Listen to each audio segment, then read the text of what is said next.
Welcome to Keep Traveling Your African Story, the only podcast that shares the real voices and journeys shaping African tourism. I'm your host, 𝐸𝐬𝐸, and through my inbound tour operation Keep Traveling, I've had the privilege of connecting travelers from all around the world with the magic of Africa. This podcast is my way of opening that world up to you, a place to learn about the people, properties, and opportunities that make travel across this continent so very special.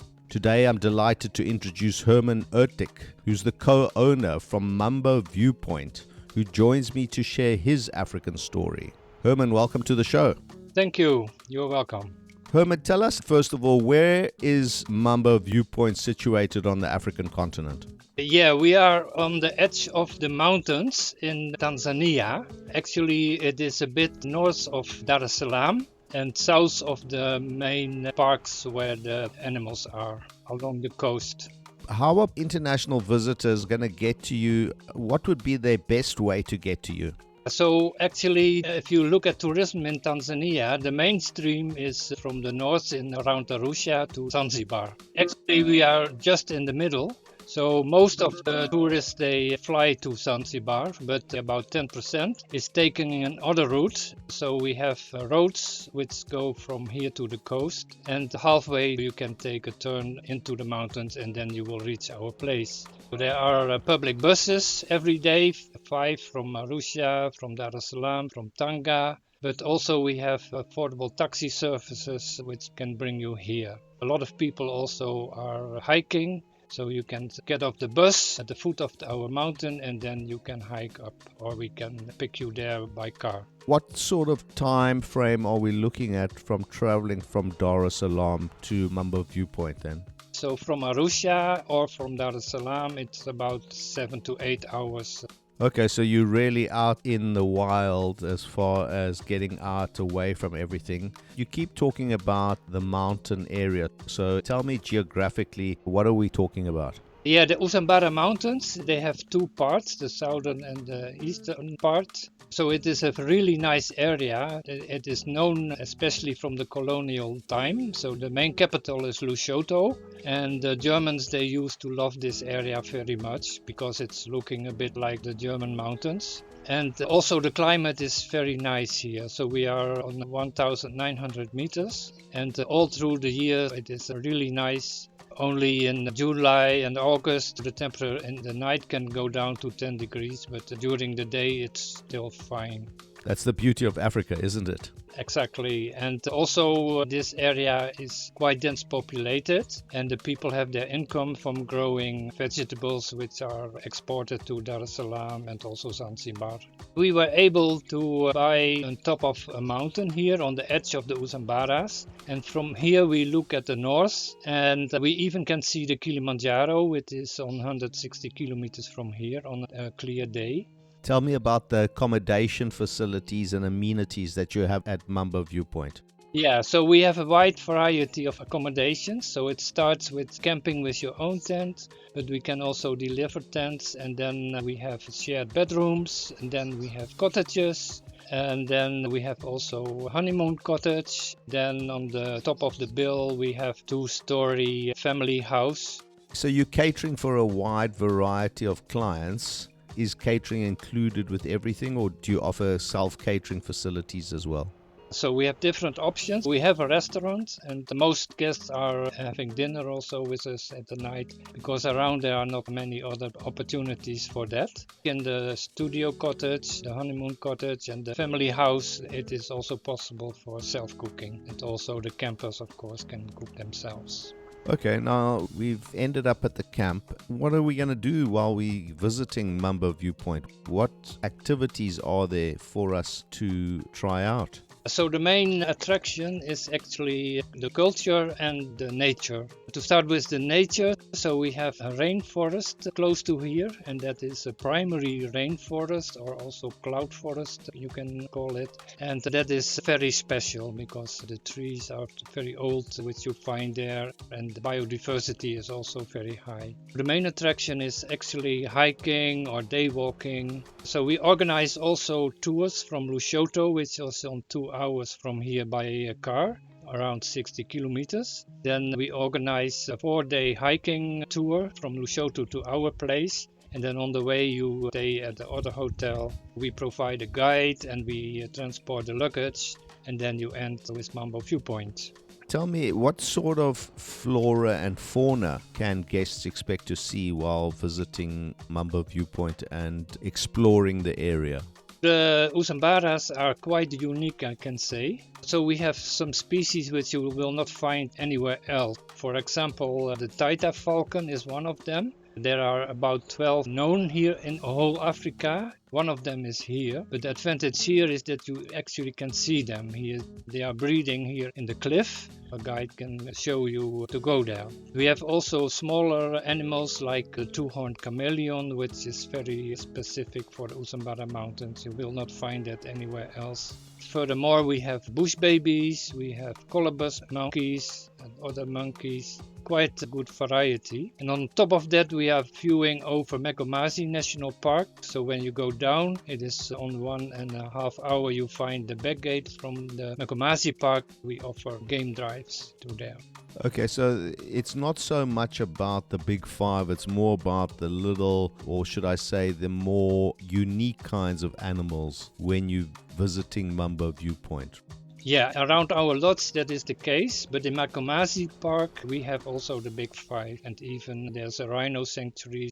Okay, and do you have transversing rights into the national park, or do people still have to go through some kind of admission facility when visiting that park? No, what we mostly do is that before you come or after you go with our safari car. So you do a 2-day tour there. You arrive at noon, then you visit the park, you sleep in the park, and then at night you come out of the park and then you go up to us, or when you come from us, you continue your journey.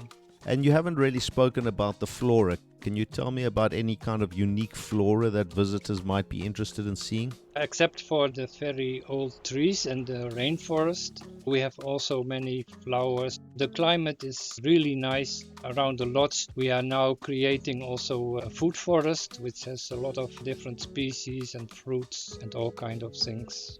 So these are unique kinds of fruits that you wouldn't normally be able to buy at any supermarket. Can you give us an example of what you're talking about? Yeah, the bananas, passion fruits. Actually, it is very funny because everything you can think of is growing here. So if it is a bit too cold, you go a bit down and then you can grow it there. And that's exactly what the farmers are doing. Okay, and you're living in perfect harmony amongst the indigenous farmers, right? Exactly. So that is the second point of our selling point, you can say. 18 years ago when we came here, there was no tourism at all. And now a few hundred people have even more income from the lodge by working here or by providing food or by guiding or taxi driving. Tell me, Herman, why should people come to Mambo Viewpoint when there's so many different tourism opportunities on the African continent? What makes Mambo Viewpoint different to everywhere else? Yeah, I think that our main selling point is the view, you can say. This is a spectacular view. We are on 1900 meters. You look over the Para Mountains and the valley, and in the end of the valley is the Kilimanjaro, and in the valley is the national park. So that is a stunning thing, you can say. So it is a perfect place for relaxing or for hiking and to enjoy the nature, but also to know the culture, because we have different walks also through the village and to the healers. People are very friendly and welcoming. So we have one big table where everybody is around with a dinner. And the interesting part is they come from all over the world and they are interested to hear the stories from us about Tanzania. Is there a particular story behind the name of the lodge? Mambo is the name of the village down here, and it is on 1 kilometer from our mountain. The view is stunning view you have over the valleys, but it is also our view on development.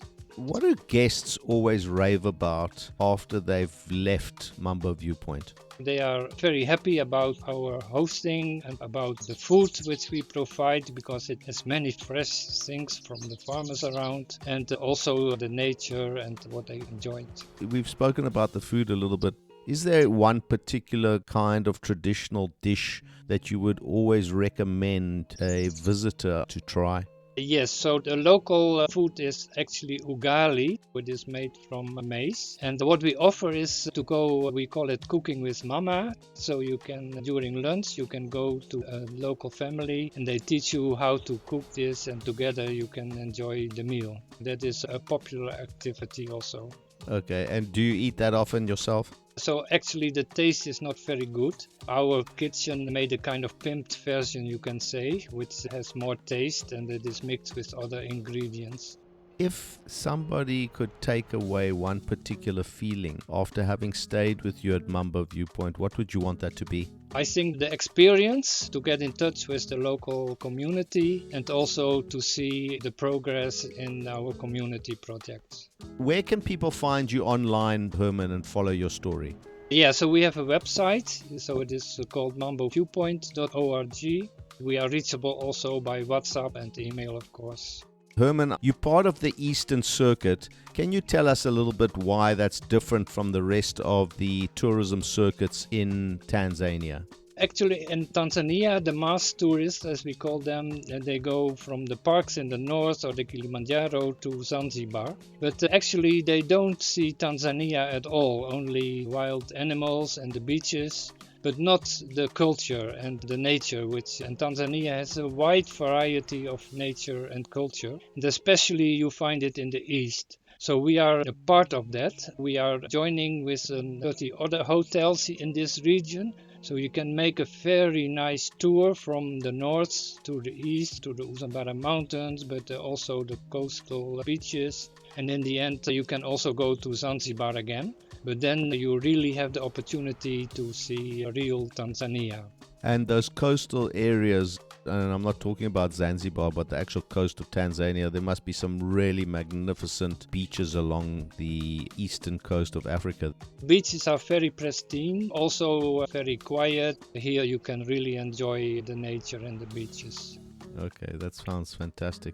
Want to emphasize a little bit about the type of guests who like our place very much, because what we noticed is that actually the top part of tourism, so they expect kind of Hilton hotels and whatever, so they should not come here. In our cottages, so you can enjoy a hot shower, but that is very rare for people here in the village, so it is a very luxury. So when you are not aware of that, then you have people who are expecting Hilton hotels.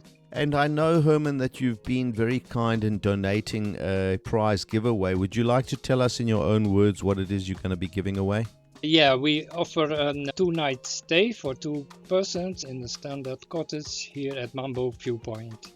Thank you very much for that. I really appreciate that, and I'm hoping that we'll get some lucky listener coming in to take advantage of that prize. Herman, thank you so much for coming on the show. I really appreciate your time and your energy and learning more about Mambo Viewpoint. Thank you very much. What an encouraging conversation. Thank you so much, Herman, for sharing your story and for everything you're doing to grow African tourism. Don't forget, every week we feature fantastic prize giveaways from some of Africa's most beautiful lodges, camps, and travel partners. You could win your own unforgettable getaway just by listening, subscribing, or visiting www.keeptraveling.africa/podcast, or read more about today's guest by scanning through the show notes of today's episode. Don't forget to follow Keep Traveling on social media for the latest episodes, stories, and travel inspiration. I'm 𝐸𝐿𝐸𝐸, and this has been Keep Traveling, your African story. Remember, a few years from now, you won't remember how much it cost you, but you'll always remember the memories you made. Keep traveling.